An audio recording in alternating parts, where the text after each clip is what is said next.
Welcome everyone to the Women's Matrix podcast. So this is a monthly chat to women in the know to help us all learn, grow and develop as women in STEM. My name is Kimberley Walley. I am a director of an engineering consultancy called Aon Engineering, and we work in space and R&D. And having taken a slightly unconventional route into science and engineering, I'm really passionate about empowering other women in STEM to become the best versions of themselves. This podcast is a resource for the Women's Matrix as part of the wider Materials Matrix community. For more information, take a look at www.materialsmatrix.org and sign up for a free account. Or you can track us down on social media. We are at Materials Matrix on Twitter and Materials Matrix Community on LinkedIn. Say hi and join our conversations. Today, I'm talking to Nicolina Christofi, who is an expert in soft skills. So welcome, Nicolina. Thanks for chatting with me today. Hello, thank you very much for inviting me. So I thought it'd be good to start off if you can kind of talk us through your background. So where you work now, the kind of stuff that you're involved in, the projects that you're involved in, and really how you ended up being a soft skills expert. Yes, so originally I hold a mechanical engineering degree and an advanced master's in space systems engineering. And I am currently undertaking a PhD in embedded systems in the aerospace domain. And my soft skills journey started during my student years when I got involved in a student NGO called Board of European Students of Technology, where amongst the other activities that we were organizing cultural and educational international activities with other engineering students in Europe. We also received training within the organization in order to be able to fulfill the tasks related to the activities that we had to run. So I received myself quite a lot of training sessions throughout these years, and then at some point I attended the TRAP, as we call it, the trainers camp. I became a trainer myself, and then I delivered as well as a sort of giving back to the organization. A lot of hours of training in different countries around Europe related to, of course, soft skills. So I'm not going to, and I'm going to be a bit embarrassed to say this, but before we started our conversations, I'm not sure if I could have 100% told somebody what soft skills were and why they were so important. So I suppose let's start there. How do we define soft skills? Yes, well, soft skills are called soft because it's not something that is easily defined. It's not something that you can just pick up from a textbook. It's not something you can read and then you just know about it. It's something that you learn through experience and through practice. At the same time, of course, there is the theory behind, and this is why attending soft skills training sessions is very important, where you can combine the theory and the practice. But of course, after that, it's something that you need to work on yourself in your daily life. So soft skills are everything that is not a hard skill, essentially. It's just an easy way to give a definition. And hard skills are skills that can be taught through a lecture, through a book. For example, solving Navier-Stokes equations. So that is a hard skill. It's something that can be easily evaluated as well. Yeah. Because it can be right or wrong. There is methodology, etc. But soft skills, it's more complex than that. So would you say, I think a key thing here, a soft skill can be learned through experience and putting into practice. But do you need to be a certain type of personality to be able to pick up soft skills? What's the difference between like a personality trait and a soft skill expert? Yes, well, obviously, it is much easier for some people to obtain soft skills because of their personality traits. Here we have to point out that the soft skill is called a skill because it's not something you bring with you. It's something that you obtain and that you train yourself. So, of course, if a person is very empathic by nature, it might be easier for them to understand how people feel around them, how their behavior affects them, etc. However, it's I have seen a lot of people with not that are not at all empathic, let's say by nature, and with the help of soft skills, they have become way more aware of things that before they didn't even know they exist. So this is why this term, I think, exists to help people discover what they didn't know was there. So of course it's an easy excuse to say, oh, I'm not empathic, I am not communicational, I'm not a people's person, I'm not extrovert. But that's completely wrong, because either you're introvert or extrovert. You can find a way, like an efficient way to communicate with the others. I think that's really that was kind of groundbreaking for me to think that there was, when we were talking about what a soft skill is, I thought, hey, I do that. I didn't know that that was a soft skill. I didn't know that I've been doing these things for all these years and just thought that's me. That's part of my personality. It kind of it's that being kind of intuition about what was going to happen next. So when you start to pick up on the importance of body language and you kind of anticipate what could go wrong or what is going to happen next, it created a vacuum. So I could see, if you imagine myself and other grads in a starting block, in a race, and I felt perhaps were pushing ahead because they weren't as affected by, say, our manager's body language or the mood that they were in that day, whereas I really would be affected by it. It created a vacuum of, like, so what can I do now to either protect myself or get ahead? And I would say, without realizing, that's where soft skills kind of bridge that gap.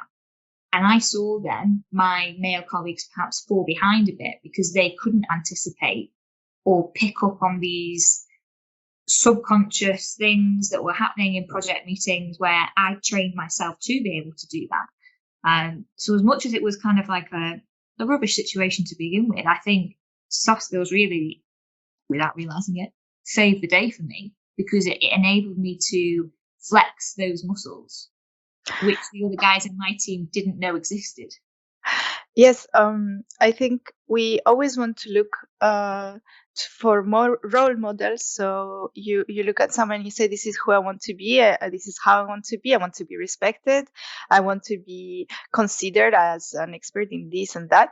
And as you mentioned, in the early stage of your career, until the middle and towards the end, a lot of things change. So I think I want to keep an important point of what you said, that we should look for role models to people that have already leadership positions or that are ahead in their career, because these people that do not try to develop their soft skills, in the end and eventually and at the end of the day, they stay behind. Maybe in the beginning they think they're at the top, but as the years pass, the people that get the managerial positions, in the end, they are the people that care, that understand, that are able to read between the lines, to understand body language, and to develop the full potential of their colleagues and themselves, and not just to be alone by themselves and be cool. I think it's something that I didn't get when I first started work, but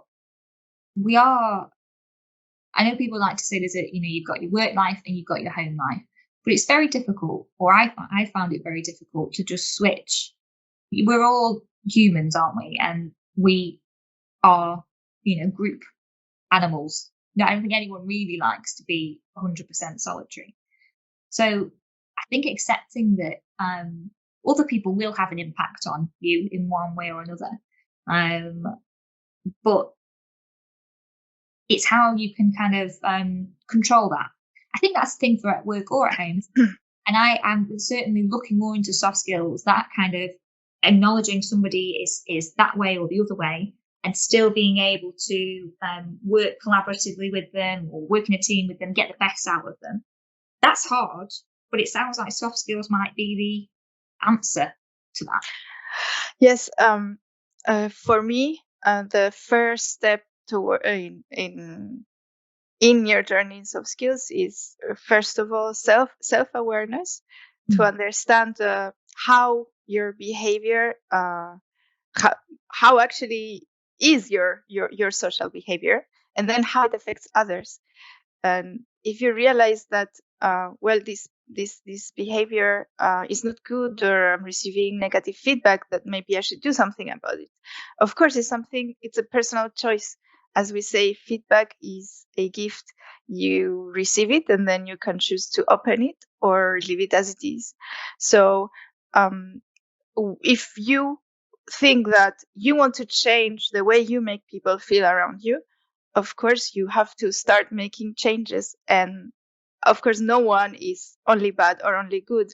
Each one of us has positive elements and negatives. So we should focus on developing further the negative elements, the positive elements, and try to change the negative. So the first step is to learn how to receive and to give constructive feedback. Feedback is to explain what happened with facts and say, this is what happened and this is how it made me feel.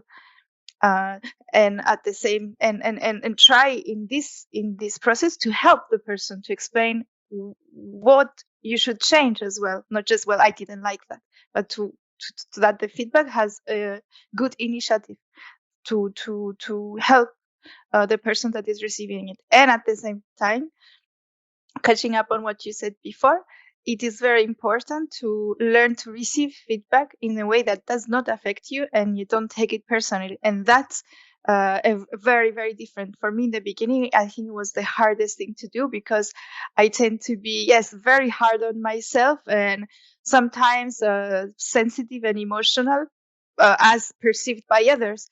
But I really don't like that the description emotional or too sensitive, because no one is too sensitive or too emotional.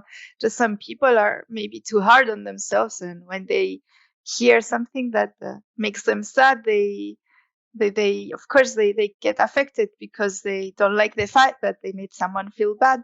And we should embrace these kind of people as well, that are seen by the society as too sensitive, and they're not. They just care.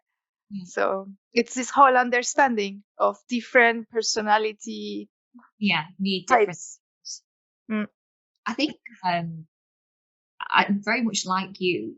I would hate for somebody to say that I was too sensitive, or well, I think I probably am.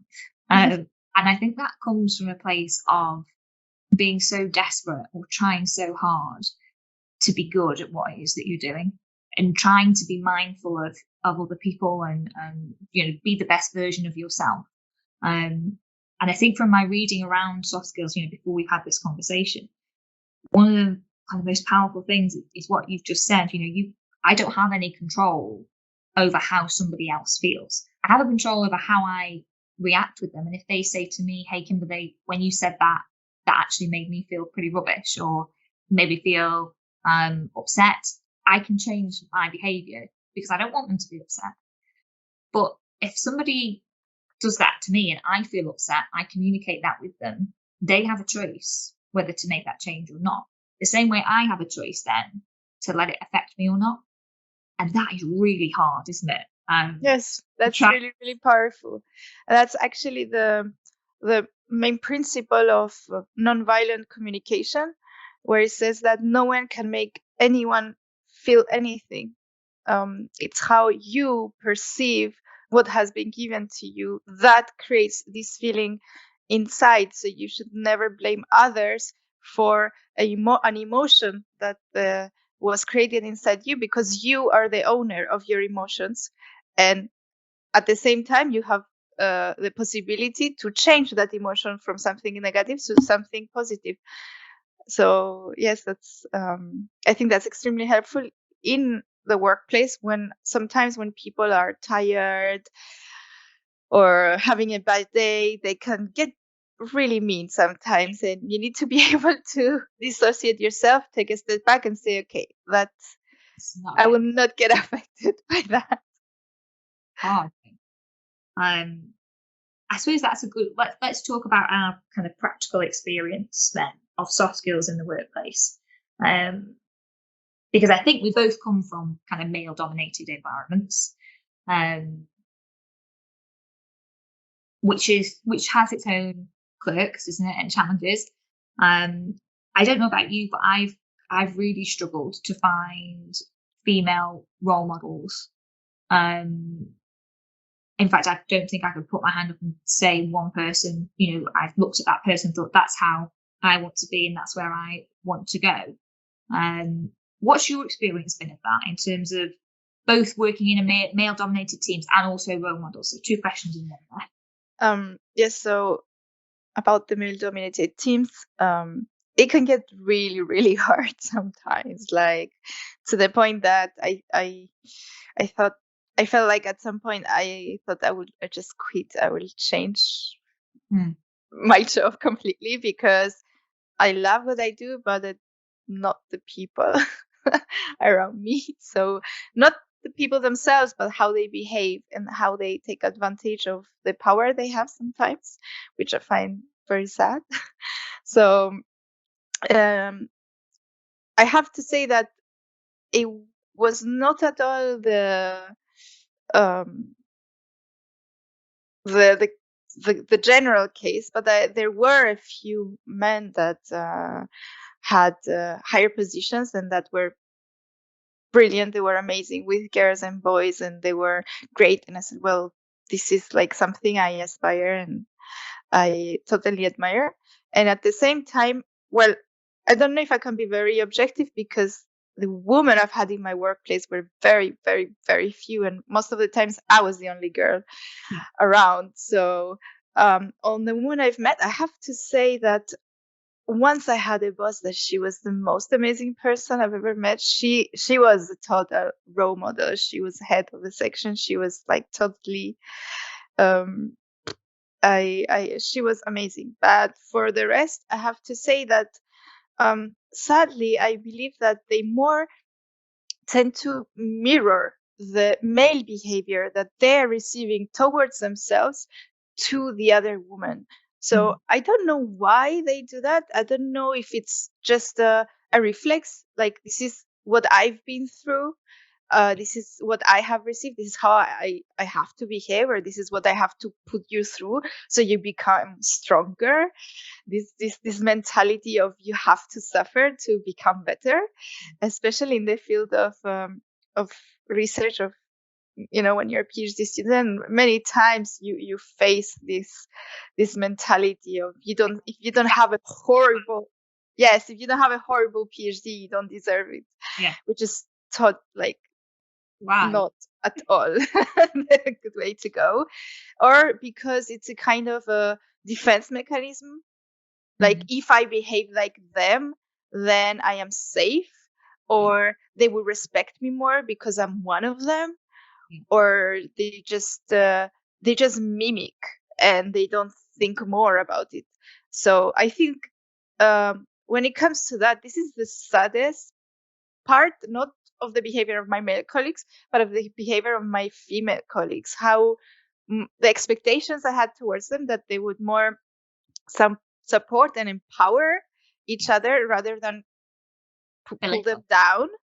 And I think this is really the thing that I would really like to change in the engineering domain. Women helping each other instead of treating each other as weird men. And yes, competition. I've got to say that's something that I have experienced, and definitely the kind of, you have to suffer for the for the prize at the end, and if you haven't suffered enough, you won't value it, and whether that is something to do with the journey that they've been on, I don't know. I think it's just a sad state of affairs, isn't it? Sad state of affairs that generally, my experience of women in managerial roles and in director roles has been threatened by another woman. And I would certainly say that the behaviour, whether you want to call it male characteristics, female characteristics, but that kind of, I wouldn't say commercial, because I think everyone should be commercial. I think the kind of blinkered view, so not thinking about teamwork, how something could make somebody else feel, or picking up on clues, body language or whatever from your team, male or female. It just stops us all moving forward. And I think it's very sad. It's sad. I think it's kind of a post-capitalistic syndrome that we only focus on performance and results, and we forget that in the meantime we forget about the well-being of the people that are working towards that goal. Also we don't understand that a person that is happy, a person that is working in a team where they are having fun, where in a healthy environment, the job is done way faster, more efficiently, and you have great results.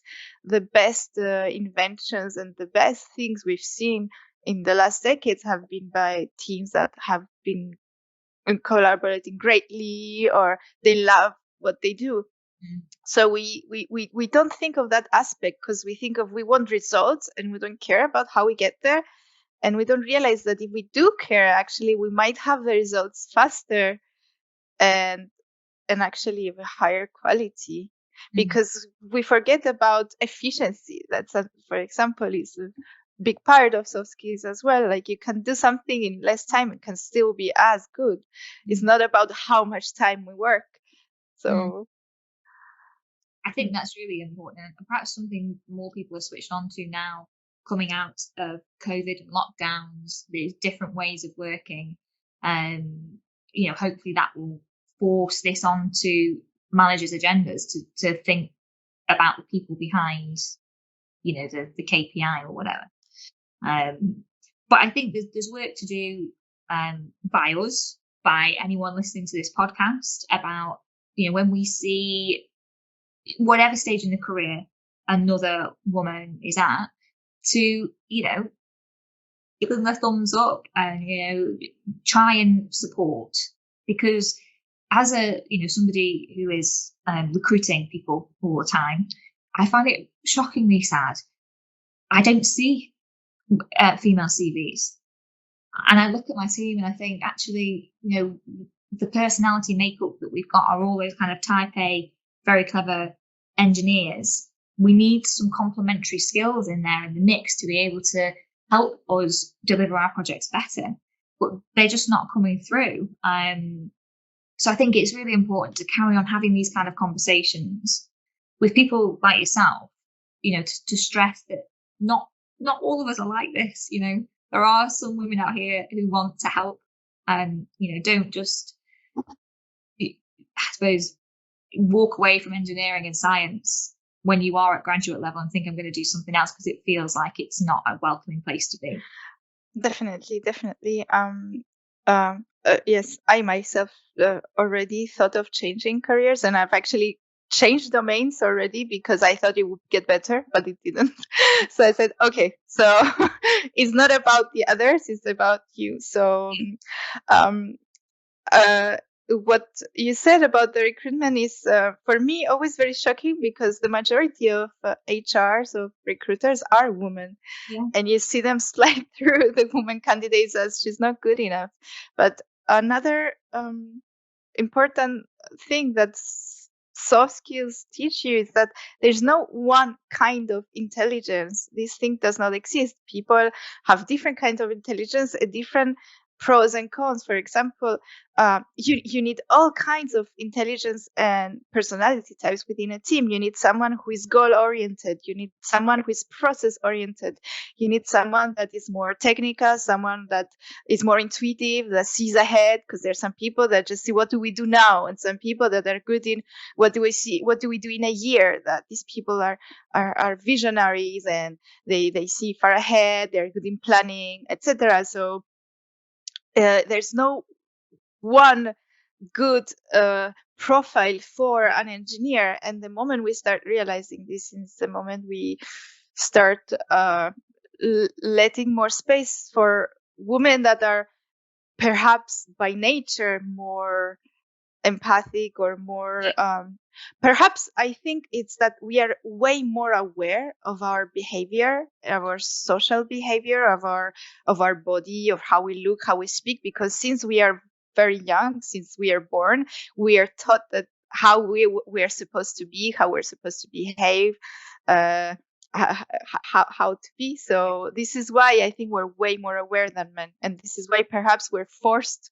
through these skills throughout our adolescence. I 100% agree.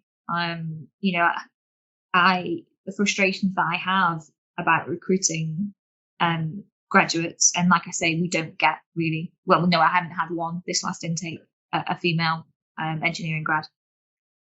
Sad, beyond belief, but they come for interviews, and you know these guys are incredibly clever, a lot cleverer than myself, but they can't look you in the eye. They can't hold a conversation. And you know that, well, how are you going to deliver, you know, a satellite if you can't just ask you what your name is? Please just look me in the eye. Oh, yeah. Your name. But I think you're right that from a very young age, women and girls are kind of taught to present yourself, whereas I see it with my male colleagues, people I've interviewed, other places that I've worked. They're a lot more on, right, this is what I can do. This piece of paper says I can do that. That should be enough for you. You don't have to present. You don't have to put on the performance or the show. No.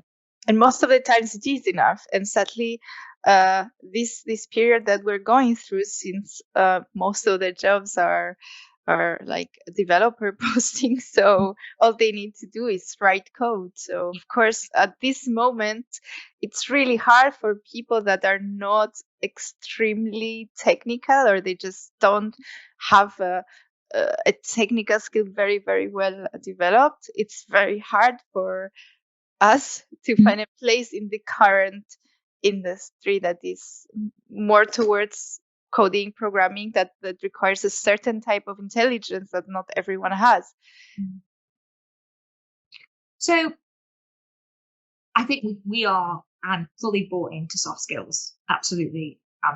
Been inducted, and I'm a full-time member now of the Soft Skills Club, and how important they are. I think perhaps a lot of people listening to this might be thinking, okay, so I get it, get why it's important. Where do I start? Well, so where would we start? Well, first, as we say, for everything, become aware that they exist. Start reading, start looking it up in the internet. There's a lot of books out there that, well, are called as personal development books, or I don't know. But for me, a Bible of soft skills, and a good place to start is a book by Roger Pierman and Sarah Arbiton. It's called "I'm Not Crazy, I'm Just Not You," which is a book about the 16 personality traits, which we tend to call them MBTI, Myers-Briggs type indicator. Yeah. And now when people start discovering this, they tend to label people by their MBTI type, which is totally not the point. The point is just become aware that people are different, understand them, give them a chance, and at the same time try to develop yourself as well. What I think is the best way to receive to get into soft skills is to receive training by soft skills trainers. And this I know is not easy, and I don't even know how people can get access to that. But if you have power to influence your company in terms of the training they provide to your employees, or you are the one responsible for the training of your employees, do it. Hire a soft skills trainer, coach, and I think that would really change your organization's productivity. I think it's definitely something that I'm going to look at. We've come across the Myers-Briggs tests and personalities before, and I think it's important to understand there's different people. But I was always worried about, having that label. Yeah, You're that. I think a challenge is to get people. Like I said, I'm bought into it, but getting people who are perhaps this doesn't come naturally to them, getting them on board with that kind of thing. I mean, you've done training, you've gone through that process. How have you kind of overcome when people, I don't know, were a bit turned off in the beginning, not really sure? The first step is that they show up in the session. If they never show up, they will never know. But if they show up, in the beginning, everyone is skeptic because you don't know what it is, and you're like, okay, what am I doing here? Or maybe, okay, I already know that, etc. But honestly, you see the difference between on the same person in the beginning of the session and at the end, and you see how much they have developed. And also when you follow someone for many years, you see their development and how far they've come from comparing to the beginning, and that's really transformative. So I think you should just really give it a chance and believe that it can really help you. And of course, I can only speak from experience because I've seen it happening and it was amazing. But honestly, I don't know how I can force someone to believe that soft skills are good for them. Yeah, you've got to be open. Yes, exactly. Convinced, you just need to be open. Yes, you need to be open and feel like, okay, I don't know everything. I will never know everything. I will always keep learning and be open for new things, for new knowledge. Because if you think, okay, I am already perfect, I already know what I need to know, you will never be open to new things. I like that. Yes, exactly. Like these kind of engineers that come in your office and look you in the eye, you tell them, would you like to take a presentation skills training? No, I already know how to present. I don't think I will learn anything. So of course they will never show up. So it sounds like, kind of in conclusion then, soft skills isn't something that we can pick up a textbook and read over a weekend and then we know everything about it. It's a commitment. And it's not always an easy choice to kind of be aware of soft skills and implement that in your day-to-day life. But I suppose if you're willing to make yourself a little bit uncomfortable and explore these kind of ideas, it sounds like you kind of, the world is your oyster. You're opening yourself up to more fruitful relationships, more supportive relationships, both at work and I suppose and at home, because you can practice this kind of thing. It's not just a workplace training course, is it? It's a live training course. And hopefully be more fulfilled, be happier, be more efficient, have more fun at work. Who would not want that? Yes, you need to be able to leave your comfort zone. And when you are ready to leave your comfort zone, magic happens. Oh, that's great. Thank you so much. Thank you for your time. And I've learned so much, and we're definitely going to be doing soft skills training over here. Have you got any other comments that you want to add before we kind of close up? I want to thank you so much for this podcast series. And if you're a woman out there and you're listening to this podcast, make the best you can to help and empower other girls that are now starting their engineering journey. So there can be more of us and more women CVs dropping on Kimberley's office. Yeah. So thanks so much for your time again. Looking forward, we're going to be sharing more interesting topics as part of this podcast and the wider Materials Matrix community. That's going to be on a monthly basis. So tune in September, where I'm going to be hosting some more chats with incredible women to help us learn and become the best versions of ourselves. For more info on the Materials Matrix, you can get in touch with myself via Aon Engineering or my personal LinkedIn account.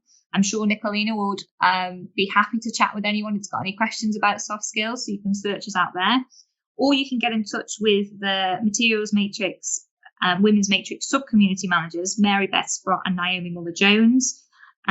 We're here. We'd love to hear your feedback on this podcast, and we hope to chat to you all soon.